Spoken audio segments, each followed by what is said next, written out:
भगत राजगुरु सुखदेव बनकर सड़कों पर उतरे टीचर। रायपुर में तिरंगा थामे चलती दिखी भारत माता, जंजीरों में जकड़े दिखे बीएड शिक्षक। हाथों में जंजीर, कैदियों वाले कपड़े, सामने तिरंगा थामे चलती दिखी भारत माता। ये नज़ारा रविवार को रायपुर की सड़कों पर दिखा। बीएड शिक्षकों ने इस बार रैली निकालकर प्रदर्शन किया। भगत सिंह, राजगुरु और सुखदेव बनकर नारेबाजी करते दिखे। रायपुर के बस स्टैंड से टिकरापारा शहीद भगत सिंह की प्रतिमा तक पैदल मार्च किया गया। इसके बाद शहीदी दिवस पर भगत सिंह को नमन किया। इस रैली में 1000 से अधिक शिक्षक शामिल हुए। यह सभी शिक्षक सड़क पर इसलिए उतरे हैं ताकि समायोजन की मांग पूरी हो और सरकार उन्हें नौकरी पर रखे। क्या है पूरा मामला, जानिए। प्रदेश के हजारों बीएड प्रशिक्षित सहायक शिक्षक लगातार धरना प्रदर्शन कर रहे हैं। यह क्रमिक अनशन, सामूहिक उपवास, मशाल जुलूस और ज्ञापन सौंपने जैसे कई प्रदर्शन कर चुके हैं। भर्ती के बाद इन शिक्षकों को हाईकोर्ट के फैसले के बाद बर्खास्त कर दिया गया था। शिक्षकों की यह मांग है कि सरकार ने बीएड धारकों को प्राथमिक शिक्षक के पद पर भर्ती किया था, अब उन्हें अयोग्य ठहराना गलत है। सुप्रीम कोर्ट के फैसले के बाद राज्य सरकार के पास अधिकार है कि वह इन शिक्षकों को अन्य पदों पर समायोजित करें, लेकिन अब तक इस दिशा में कोई ठोस कदम नहीं उठाया गया है। जल्द फैसला नहीं हुआ तो उग्र आंदोलन होगा।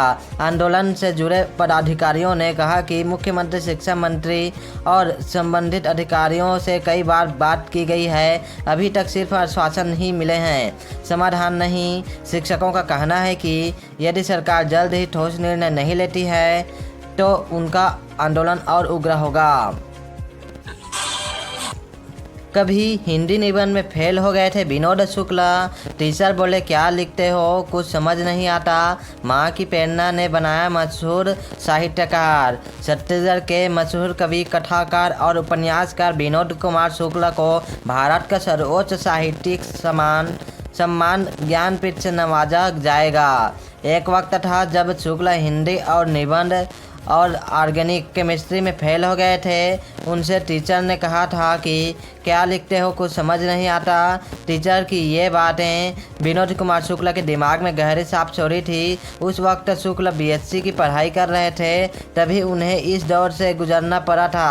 शुक्ला कहते हैं, मैं ऐसा महसूस कर रहा हूँ कि लिखने के लिए अभी बहुत कुछ बचा है, साहस और गहराया है कि मैं और लिख सकूँ। विनोद कुमार शुक्ला को लिखने की प्रेरणा उनकी माँ रुकमरी शुक्ला से मिली थी। उनकी माँ कहती थी कि जो भी देखो उसे ज़रूर लिखो। माँ से मिले कुछ रुपयों से उन्होंने पहली किताब विजया खरीदी थी, जिसे उपन्यासकार शरत चंद्र चट्टोपाध्याय ने लिखी थी। विनोद कुमार शुक्ला ने करीब 14-15 साल की उम्र से ही कविताएं, कहानियां लिखना शुरू कर दिया था। उनका पहला कविता संग्रह 1971 में लगभग जय हिंद का प्रकाशन हुआ था। बाद में गजानन, माधव, मुक्तिबोध और हरिशंकर परसाई जैसे लेखकों ने शुक्ला की कविताओं की प्रशंसा की।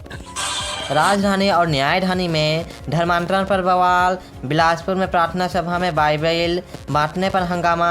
रायपुर में भी बजरंग दल का प्रदर्शन। छत्तीसगढ़ के 2 शहरों में रविवार को धर्मांतरण को लेकर जमकर बवाल हुआ और रायपुर, बिलासपुर में प्रार्थना सभा में धर्मांतरण की शिकायत पर हिंदू संगठन और बजरंग दल कार्यकर्ताओं मौके पर पहुंचे। रायपुर के मुजगहन और बिलासपुर के सरकंडा थाना इलाके का ये मामला है। इससे पहले बिलासपुर में ही शुक्रवार को भी प्रार्थना सभा में बाइबल बांटने पर बवाल हुआ था। हिंदू संगठन का आरोप है कि पैसों का लालच देकर धर्म परिवर्तन कराया जा रहा था। इसके बाद पुलिस ने 7 लोगों को अरेस्ट किया। बिलासपुर में 13 दिनों में धर्मांतरण के 4 केस सामने आए हैं। रायपुर बजरंग दल के जिला अध्यक्ष योगेश सैनी ने बताया कि मुजगहन थाना इलाके में धर्मांतरण की शिकायत मिली थी। यहां एक घर के भीतर कुछ लोग मिलकर धर्मांतरण की गतिविधियों में शामिल थे। इसके बाद हमने इसका कड़ा विरोध किया। इस मामले में पुलिस को शिकायत दी गई है कि पुलिस से इस मामले में आश्वासन मिला है कि आरोपियों के खिलाफ कड़ी कार्रवाई की जाएगी। महकाले की वजह से असली राजाओं की जानकारी छुपाई गई। सावा फिल्म देखने के बाद सीएम साहब बोले, मुगलों को इतिहास में महत्व दिया गया। एक्टर विक्की कौशल और अक्षय खन्ना स्टार फिल्म सावा मुख्यमंत्री और सरकार के मंत्री विधायकों ने देखी। शनिवार देर रात नया रायपुर के एक सिनेमा हॉल में स्पेशल स्क्रीनिंग का आयोजन किया गया। सरकार के बड़े दिग्गज सियासी चेहरे सिनेमा हॉल में इस फिल्म का लुत्फ लेते दिखे। मुख्यमंत्री विष्णुदेव साय ने फिल्म देखने के बाद अंग्रेजों की दी हुई शिक्षा व्यवस्था पर सवाल भी खड़े किए। सीएम विष्णुदेव साय ने अंग्रेजों के शासन में शिक्षा प्रणाली तैयार करने वाले लॉर्ड मैकाले को याद करते हुए कहा कि उनकी वजह से भारत के असली राजाओं की जानकारी छुपाई गई। मैकाले की जो शिक्षा पद्धति रही है उसमें हमारे जो असली सम्राट थे उनके पराक्रम को छुपाया गया और मुग़ल जो सम्राट थे उनको इतिहास में महत्व दिया गया। लेकिन अब धीरे धीरे हमारे राजा सामने आ रहे हैं। प्रधानमंत्री नरेंद्र मोदी यह सब काम कर रहे हैं।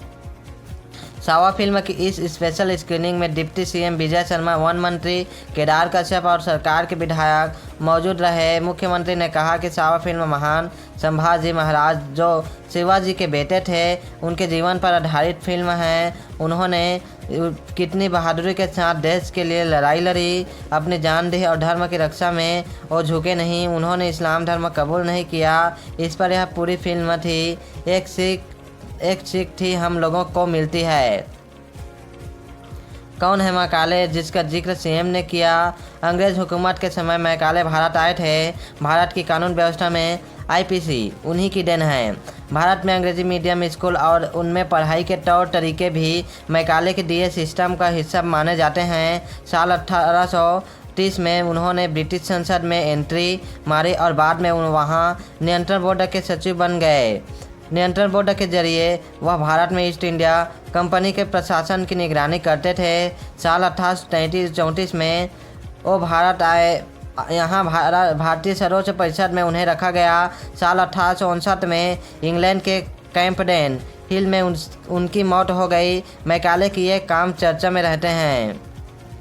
अंग्रेजी भाषा को शिक्षा का माध्यम बनाना, पाठ्यक्रम में पश्चिमी मूल्यों और विचारों को शामिल करना, सरकार के सीमित संसाधनों का इस्तेमाल अंग्रेजी में शिक्षा के लिए करना। मैकाले की शिक्षा नीति को 1835 में लागू किया था। मैकाले की शिक्षा नीति के पीछे उनका मानना था कि पश्चिमी संस्कृति और जीवन मूल्य अन्य संस्कृतियों से बेहतर है। मैकाले अंग्रेज़ों को सबसे उच्च नस्ल मानते थे। सावा फिल्म खूब कमा रही, विवाद भी उपजा। विक्की कौशल के करियर में मील का पत्थर साबित हुई, मगर महाराष्ट्र में कई विवादों का कारण भी बनी है। इस फिल्म ने पहले हफ्ते में 219.25 करोड़ रुपए की कमाई की थी। इसके बाद दूसरे हफ्ते में 180.25 करोड़ रुपए, तीसरे हफ्ते में 84.05 करोड़ रुपए और चौथे हफ्ते में 55.95 करोड़ रुपए। शुरुआती आंकड़ों के मुताबिक 35वें दिन फिल्म ने 1 करोड़ 67 लाख रुपए कमाए। अब तक इसका कुल कलेक्शन 572 करोड़ 27 लाख रुपए पहुंच गया है। रायपुर में खेलते नजर आ सकते हैं रोहित विराट। छत्तीसगढ़ को तीसरी बार मिली इंटरनेशनल मैच की मेजबानी। 3 दिसंबर को दक्षिण Africa versus India.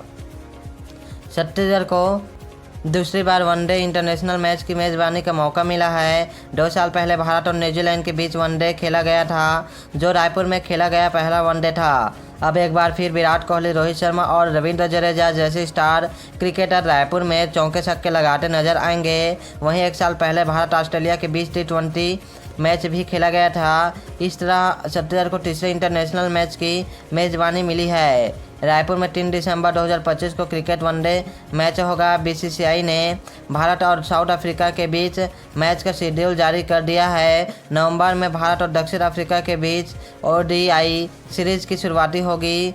1 match Ranchi और 1 मैच रायपुर में और बाकी के मुकाबले विशाखापट्टनम और कटक जैसे शहरों में होंगे। रायपुर का क्रिकेट स्टेडियम भारत में तीसरा सबसे बड़ा दर्शक क्षमता के अनुसार भारत में Narendra Modi stadium, Gujarat 1.10 lakh, Eden garden Kolkata 68,000 के बाद शहीद वीरनारायण सिंह स्टेडियम तीसरा बड़ा क्रिकेट स्टेडियम है। इस स्टेडियम में 65,000 दर्शकों के बैठने की क्षमता है। रायपुर में 2013 में आईपीएल के 2 मैच खेले गए थे। रायपुर के शहीद वीरनारायण सिंह मैदान में साल 2013 में आईपीएल के 2 मैच खेले गए थे। इसके अलावा साल 2015 में दूसरी बार आईपीएल के मैच हुए। 2016 में घरेलू रणजी ट्रॉफी के मैच खेले गए थे। इसके अलावा मुश्ताक अली T20 और T20 चैलेंजर ट्रॉफी के मैच भी खेले गए हैं। रोड सेफ्टी और इंडियन मास्टर्स लीग क्रिकेट यहां खेला जा चुका है। स्टेडियम का नाम शहीद वीरनारायण सिंह के नाम पर रखा गया है, जिन्होंने छत्तीसगढ़ में 1857 के युद्ध में भारतीय स्वतंत्रता का नेतृत्व कर एक क्रांतिकारी की भूमिका निभाई थी।